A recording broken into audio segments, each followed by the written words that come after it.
मैं आपको एक बहुत ही मजेदार कहानी सुनाने जा रही हूँ। गोनू झा जब मिथिला नरेश के दरबार में नियुक्त हुए, तब आम दरबारियों के अनुमान भी नहीं था कि मिथिला नरेश गोनू झा से इतना प्रभावित हो जाएंगे कि वे प्रत्येक समस्या पर उनसे राय सलाह मशवरा लेंगे। कुछ ही दिनों में गोनू झा ने अपने बलबूते महाराज के हृदय में स्थान बना लिया और सारे समय में उनकी राय हर मुश्किल की दवा बनने लगी। एक तरह से गोनू झा सभी दरबारियों पर भारी पड़ने लगे, जिससे दरबारी उनसे ज्यादा जलने लगे और हमेशा ऐसे अवसर की तलाश में रहने लगे कि कोई मौका मिले तो वे गोनू झा के महाराज की नजरों से गिरा दें। एक बार की बात है, मिथिला नरेश बीमार पड़े। उनकी चिकित्सा होती रही, लेकिन बीमारी ठीक होने में वक्त लगा।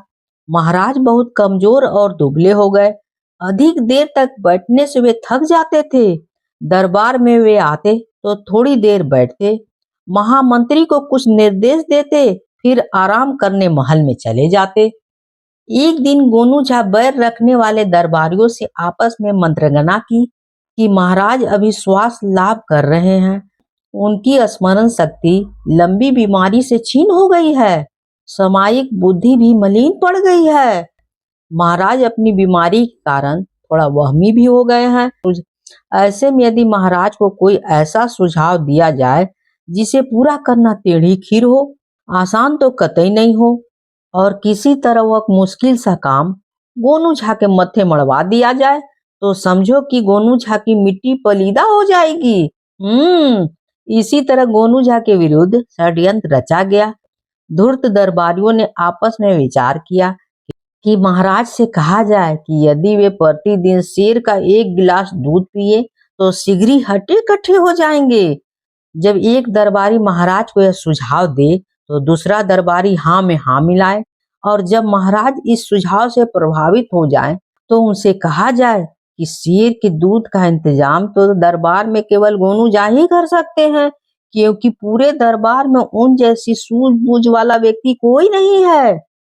दूसरे ही दिन जब महाराज दरबार में आए, तब मंत्रगणना के अनुरूप दरबारियों ने अपनी तिगड़म योजना अमल में लाना शुरू कर दिया। महाराज अपने आसन पर बैठे ही थे कि एक दरबारी ने अपने आसन से उठकर कहा, महाराज आप अपने स्वास्थ्य पर ध्यान दें, दवा दारू ठीक से कराएं। क्षमा करें महाराज, मैं छोटी मुंह बड़ी बात कर रहा हूँ, मगर क्या करूँ, आपकी यह हालत मुझसे देखी नहीं जाती है। आप दिनों दिन कमजोर होते जा रहे हैं। उनका बोलना बंद हुआ तो दूसरे दरबारी ने कहा, माफ करें महाराज, हमारे बंधु ने ठीक ही कहा है। मैं रोज सोचता था कि आपको अपने स्वास्थ्य पर ध्यान देने के लिए कहूँ, मगर साहस नहीं कर पा रहा था। इसलिए मैं आपको जब भी देखता हूँ तो तरह तरह की आशंकाएं मेरे मन में आने लगती हैं। परम पिता परमात्मा आपको हर व्याधि से मुक्ति दिलाएं। मगर महाराज, क्या आपने ध्यान नहीं दिया कि इधर आपका चेहरा लगातार पीला पड़ता जा रहा है?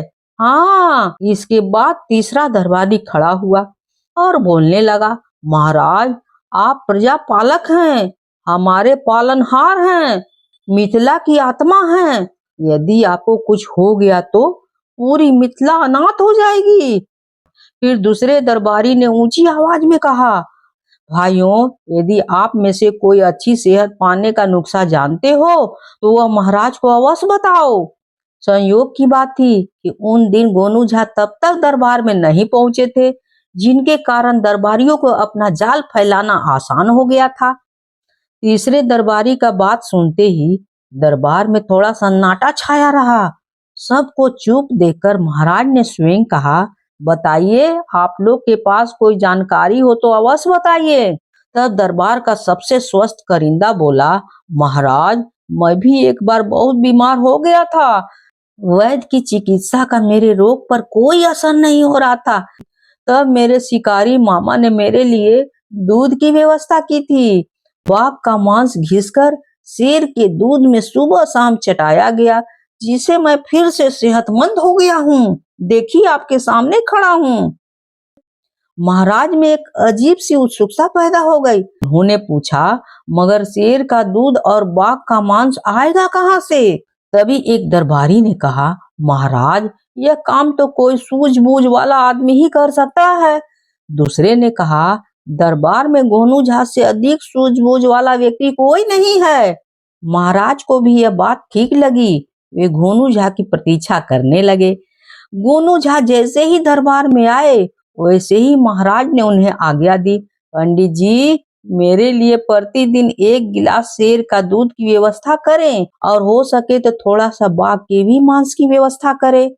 गोनू झा अचरज में पड़ गए और कुछ कहना चाहा, मगर महाराज ने उन्हें कहा, अगर मगर कुछ भी नहीं चलेगा, यह व्यवस्था आपको करनी ही पड़ेगी, समझे?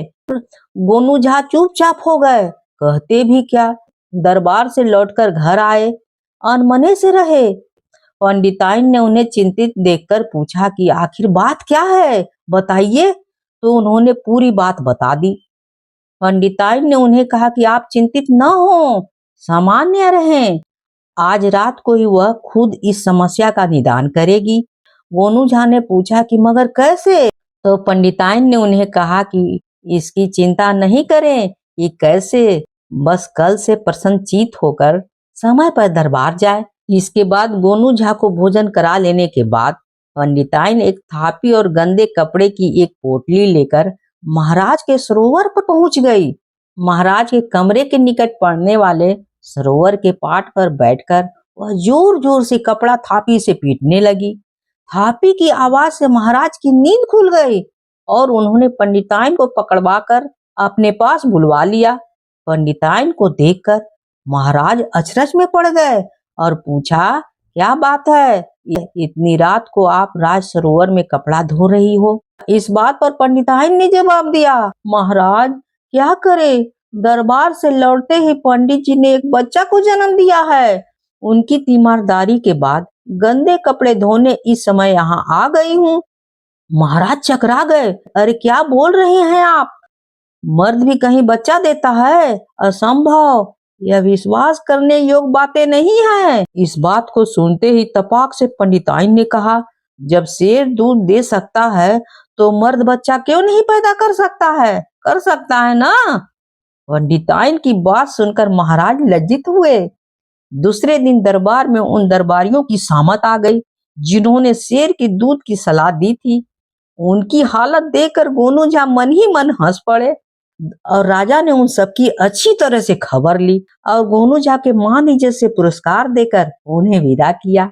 अगर कहानी अच्छी लगी हो तो please like, share and subscribe जरूर कीजिएगा, भूलिएगा बिल्कुल नहीं। कहानी होती है समाप्त।